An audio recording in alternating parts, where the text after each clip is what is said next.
જય Shri Krishna students. Hope you all are healthy at your home.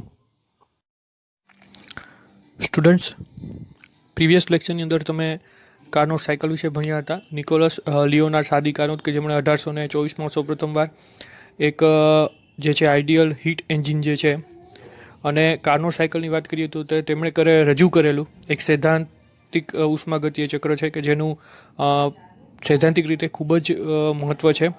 તેઓ French military engineer અને physicist હતા અને તેમણે જે હીટ એન્જિનની વાત કરી હતી તેમાં તેમણે આઈડિયલ ગેસ જે છે તેનો વર્કિંગ સબસ્ટન્સ તરીકે ઉપયોગ કર્યો હતો. આ ઉપરાંત આપણે જે છે કાર્નોટ સાયકલની અંદર જે છે આવેલા 4 જુદા જુદા જે તેના ઓપરેશન છે અથવા તો જે તેના સ્ટેજીસ હતા, આઇસોથર્મલ એક્સપાન્શન, પછી હતું એડિયાબેટિક એક્સપાન્શન, નેક્સ્ટ હતું આઇસોથર્મલ કમ્પ્રેશન અને ફોર્થ જે હતું એ હતું adiabatic compression.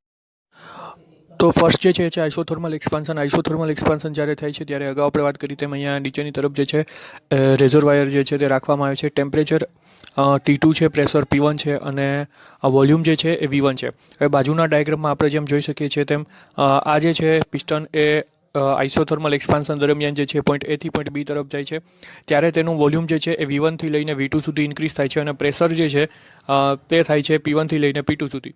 Now let's see the isothermal expansion. First આપણે વાત કરીએ આઇસોથર્મલ એક્સપાન્શનની. So this process is isothermal. So delta E is equal to 0 if Q2 is the heat absorbed by the gas and W1 work done by the gas. Work done in any process it is represented by, તો work done જે થાય છે કોઈ પણ પ્રોસેસમાં તેને આપણે W is equal to integration of PdV વડે દર્શાવી શકીએ. સો અહીંયા જે છે આપણે W1 જે work done by the gas થાય છે તેના વડે તેને દર્શાવ્યું છે. W1 is equal to integration of PdV. એક મોલ આઈડિયલ ગેસનો ઉપયોગ જે છે કાર્નોએ તેમની એન્જિનની અંદર હીટ એન્જિન જે છે કાર્નો એન્જિન તેમાં કર્યો હતો. એટલે આપણે જે છે એક મોલ આઈડિયલ ગેસ જે છે તેની વેલ્યુ અહીંયા રાખીએ તો P બરાબર RT for 1 mole of gas.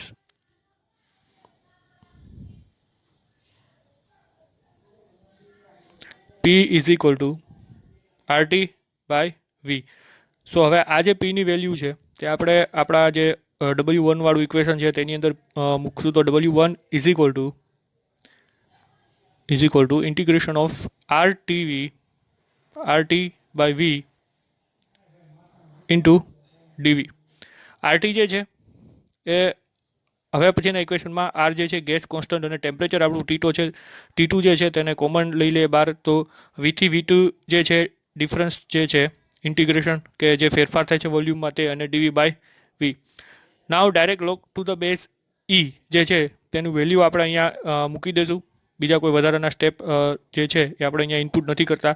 સો આપણને જે છે એ W1 માટે જે છે એ આ મુજબનું ઇક્વેશન મળે છે RT2 ln V2 by V1. So this is the isothermal expansion. According to the first law of thermodynamics, જો આપણે વાત કરીએ according to the first law of thermodynamics આપણને બધાને ખબર છે તેનું equation E is equal to Q minus W જે છે. So delta E is equal to Q minus W1. Okay, અહીંયા જે આપણે Q જે છે ડેલ્ટા Eની અંદર ફેરફાર થાય છે, સોરી 0 આવશે. Q માઇનસ W1 જે છે તે આપણે હીટ અને વર્કનું વાત કરીએ. અહીંયા હીટ જે છે તેને આપણે Q2 હીટ એબ્ઝોર્બ કરે છે એટલે Q2 દર્શાવીશું અને માઇનસ W જે છે એ ઇક્વેશનની આ બાજુ આવતા આપણું જે ઇક્વેશન છે એ Q1 બરાબર W1 બરાબર RT2 ln V2 by V1 થશે. તો this is isothermal expansion. Second જે છે એડિયાબેટિક એક્સપાન્શન. હવે જે છે રેઝર્વાયર અહીંથી નીકાળી દેવામાં આવે છે. અહીંયા જે છે ટેમ્પરેચર જે છે એ ડિક્રીઝ થાય છે T2 થી લઈને T1 સુધી અને એડિયાબેટિક પ્રોસેસ હોવાથી DQ બરાબર 0 થાય છે. પ્રેશર જે છે P2 અને V2 એટ પોઈન્ટ B અને ત્યાંથી જે છે તેમાં ફેરફાર થાય છે પોઈન્ટ C P3 અને V3. Now let's see its derivation. So this is adiabatic expansion. This is an adiabatic expansion. So delta Q is equal to 0. Applying first law of the thermodynamics, minus delta E. Minus delta E એટલા માટે કારણ કે અહીંયા internal એનર્જીમાં ફેરફાર થાય છે. સો DQ is equal to DQ minus W2. DQ જે છે 0 થઈ જશે અને minus W2 જે છે. Now minus delta E જે છે ઇન્ટરનલ એનર્જી જે છે તેમાં ફેરફાર થાય છે. સો આપણે લખશું માઇનસ W2, કારણ કે આપણને ખબર છે કે delta E is equal two જે છે CV dt જે છે, એટલે ડાયરેક્ટ આપણે ડેલ્ટા E જે છે તેની વેલ્યુ મૂકશું અહીંયા CV delta T. CV delta T જે તેમાં ફેરફાર થાય છે ટેમ્પરેચરમાં, સો CV T2 minus T1. Okay, minus delta 2 જે છે, હવે માઇનસની વેલ્યુ જે છે અહીંયા CV, અહીંયા જે છે આપણે બ્રેકેટમાં T2 માઇનસ T1 ને માઇનસની નિશાની આપશું, એટલે જે W છે એ W2 થઈ જશે અને CV into bracket T2 minus T1 જે છે બ્રેકેટ કમ્પ્લીટ. નાવ તેનું સાદરૂપ આપીએ તો CV પ્લસ વેલ્યુ છે એ માઇનસ થઈ જશે, માઇનસની વેલ્યુ પ્લસ થઈ જશે અને બંનેના સ્થાન જે છે એ ચેન્જ થઈ જશે, એટલે આપણને મળશે CV બરાબર T1 માઇનસ T2. બીજું એક વસ્તુ અહીંયા એ યાદ રાખવાની છે કે અહીંયા જે છે એ ટેમ્પરેચર જે છે, ટેમ્પરેચર એડિયાબેટિક એક્સપાન્શનમાં ટેમ્પરેચર જે છે એ સિસ્ટમ જે છે તે ડિક્રીઝ થાય છે અથવા તો ફોલ થાય છે, ઘટે છે. ક્યાંથી લઈને? તો કે from T2 to T1.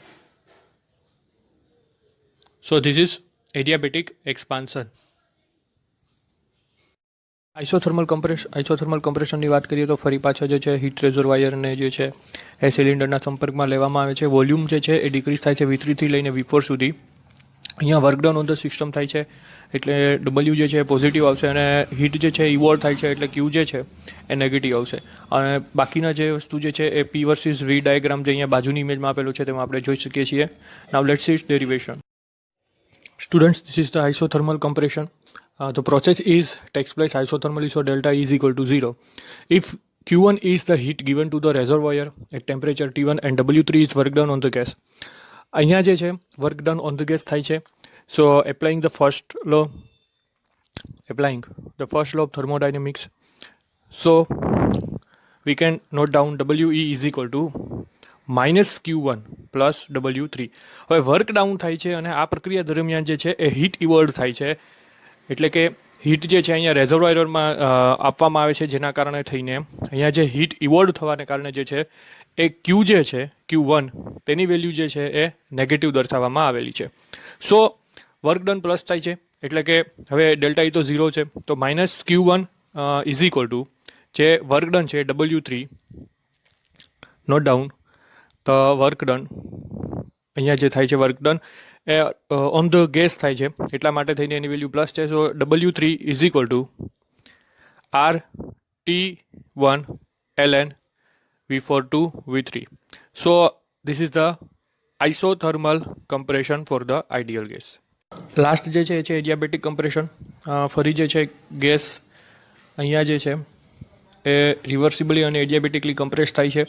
Volume જે છે એ V4 થી લઈને V1 સુધી જે છે તેમાં ફેરફાર થાય છે અથવા તો ઘટે છે, which is shown in the diagram. Adiabatic compression છે એટલે આઈડિયલ ગેસ જે છે તેની હીટ જે છે ડેલ્ટા Q એ 0 થઈ જશે. Work done on the system થાય છે અને ઇન્ટરનલ એનર્જી છે ઇન્ક્રીઝ થાય છે, તો બંનેની પોઝિટિવ સાઇન છે એના વડે દર્શાવવામાં આવશે. Now let's see work done in adiabatic. Now adiabatic compression. Here since work done on the system adiabatically temperature of the system increased from T1 to T2. Here delta Q is equal to 0 because this process is adiabatic. Okay, now applying the first law of thermodynamics.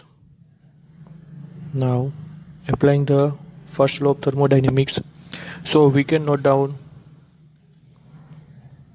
delta E is equal to Q plus W4.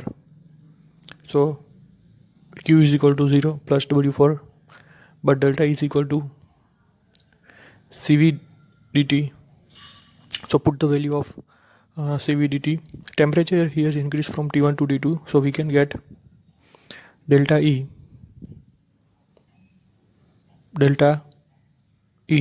is equal to CV T2 minus T1. So for the adiabatic compression, W4 is equal to CV T2 minus T1. So this is adiabatic compression. Now net change Q by the ideal gas. એટલે જે આપણને net heat change થાય છે તેની value આપણે જે છે find out કરવાની છે.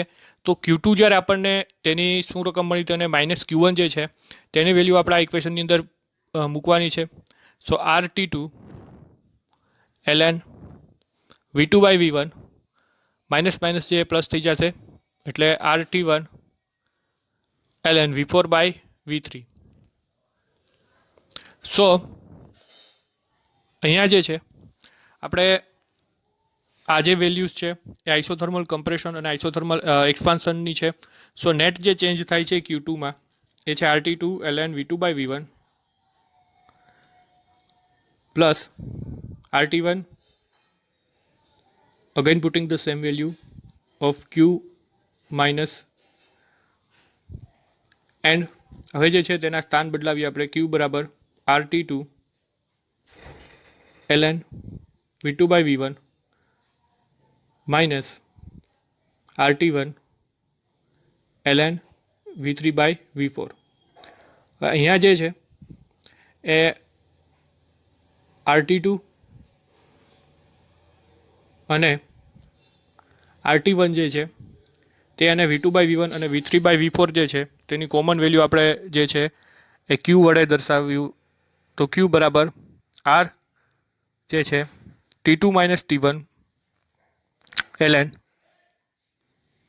v2 by v1 because we are taking v3 by v4 is equal to v3 by v4 is equal to v2 by v1. So this is the net heat change. હવે વાત કરીએ the net work done by the gas. તો જે total net work done થાય છે W બરાબર W1 plus W2 plus W3 plus W4 એટલે કે ટોટલ જે વર્ક ડન થાય છે ગેસ એમાં અહીંયા કંઈ નથી કરવાનું. આપણે જે કંઈ વેલ્યુ ફાઇન્ડ આઉટ કરી છે અગાઉ તે વેલ્યુ અહીંયા જે છે પુટ કરવાની છે. પછી એ W1ની હોય, ત્યારબાદ જે છે W2ની CV T1 minus T2 T1 minus T2 પછી જે છે એ W3 અને લાસ્ટમાં જે છે એ વેલ્યુ મૂકવાની છે W4ની T2 માઇનસ T1. આગળ જે છે અહીંયા આપણે વર્કડન જોઈએ છે એટલે જે કાંઈ સાદુરૂપ આપતા જઈએ તો RT2 ln v2 by v1 plus CV T1 minus T2 plus RT1 ln v4 by v3 અને લાસ્ટમાં જે છે આપણે અહીંયા જે છે ચેન્જ કરી નાખશું સાદુરૂપ આપવા માટે એના સ્થાનને. તો T1 માઇનસ T2 અને પ્લસ વેલ્યુ છે માઇનસ થઈ જશે. તો આ બે કોમન પદ જે છે પ્લસ માઇનસવાળા જે પ્લસ માઇનસના સ્ટેપ છે તેને આપણે રિમૂવ કરી દઈશું. તો RT2 ln v2 by v1 plus હવે જે વધ્યું છે એ છે W3ની value RT1 ln v4 by v3. તો એનું આપણે જે છે બંનેમાંથી સાદુરૂપ આપીશું. તો RT2 ln v2 by v1 જે છે અને R3 અને R4 જે છે તેના સ્થાન આપણે ચેન્જ કરી નાખશું એટલે v3 બાય v4 થઈ જશે. સો જે આઇસોથર્મલ એક્સપાન્શન અને કમ્પ્રેશન થાય છે તેના વર્કડનની આપણે વાત કરીએ તો એ T2 minus T1 ln v2 by v1 because v3 by v4 is equal to v2 by v1. So જે નેટ વર્ક ડન થાય છે તેની વેલ્યુ આપણને આ રીતે કંઈક પડે છે W બરાબર. તો this is the now total work done in a cycle is equal to the heat absorb W. જે ઇક્વેશન 1ની અંદર આપણે આની પહેલાં જે ફાઇન્ડ આઉટ કર્યું નેટ વર્ક ડન એ અને ત્યારબાદ જે Q2 જે છે હીટ એબ્ઝોર્બ થાય છે હાઈ ટેમ્પરેચર T2 તેનું ઇક્વેશન આપણે જે છે ઇક્વેશન જ્યારે આઇસોથર્મલ એક્સપાન્શનમાં ફર્સ્ટ જે ઇક્વેશન મળ્યું હતું તે આપણે લીધું છે. હવે જો ઇક્વેશન 1 અહીંયા આપેલું છે તે અને ઇક્વેશન 2ને ડિવાઈડ કરીએ તો તેમાંથી જે વસ્તુ બાદ થાય છે તે બાદ કરતાં આપણને ફાઇનલી મળે છે T2 minus T1 by T2. So W by Q2 is equal to T2 minus T1 by T2 is equal to your eta. સો આ જે ફેક્ટર છે W by Q2 is the factor W by Q2 is called the thermodynamic efficiency. Net heat change અને વર્કડન છે એ લગભગ equal amount જે છે અથવા તો બંને જે છે એ સરખા થાય છે અહીંયા કાર્નોટ એન્જિનની અંદર.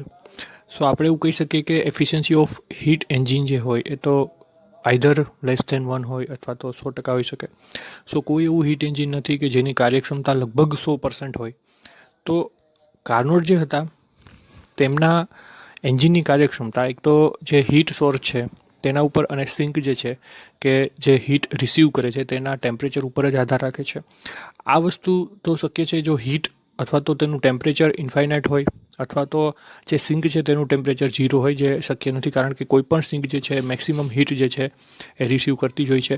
આમ કાર્નોટ એન્જિનની વર્ક એફિશિયન્સી લગભગ 100% મળે છે, જે શક્ય નથી અથવા તો અશક્ય છે. Students, this is the end of this lecture.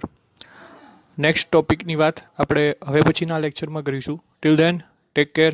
જય શ્રી કૃષ્ણ.